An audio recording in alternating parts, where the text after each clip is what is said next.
बार बार call ऐं message मोकिलणु संदसि पुराणी आदत हुई।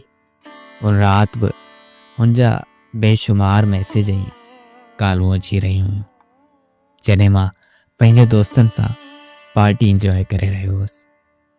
हुनजी बार बार कॉल करण सां मां तंग थी पियो हुअसि, तंहिं करे मूं पंहिंजो फ़ोन साइलेंट ते करे छॾियो। पार्टी ख़तमु थियण खां पोइ जॾहिं मां घर पहुतसि त मां तमामु घणो थकी पियो हुअसि, हिन करे फ़ोन चार्जिंग ते लॻाए सुम्हण लाइ हलियो हुयुसि। ॿिए ॾींहुं जॾहिं मां मंझंदि जो थियसि ऐं मूं हुनखे कॉल कई त मूंखे ख़बर पई त हू हाणे हिन दुनिया में न रही आहे। हीअ ॻाल्हि ॿुधण शर्त मां संदसि घर ॾांहुं दौड़ी वियसि, पर मां बेतसि त हू अॻी मिटी हेठि दफ़न थी चुकी हुई।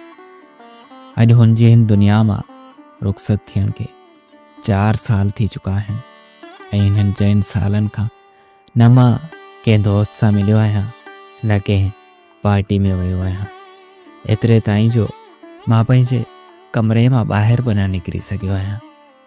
अॼु मुंहिंजे भरिसां रुॻो पछताव ऐं दर्द आहे।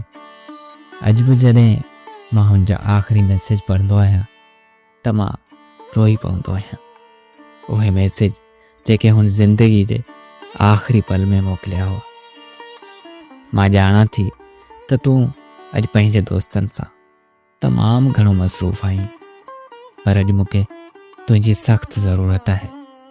अॼु मुंहिंजी दिलि में अजीब तकलीफ़ थी रही आहे, मुंहिंजी धड़कन सही नथी हले।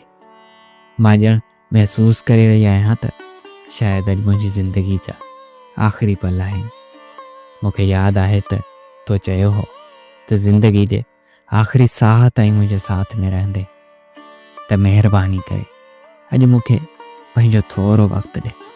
महिरबानी करे हिकु दफ़ो, सिर्फ़ु हिकु दफ़ो मुंहिंजी कॉल अटेंड करे मूंखे तसली ॾे त तूं मुंहिंजे वेझो आहीं, मां तोखे ॿाॾायो थिए। महिरबानी करे हिकु दफ़ो मूंसां ॻाल्हाए वठि।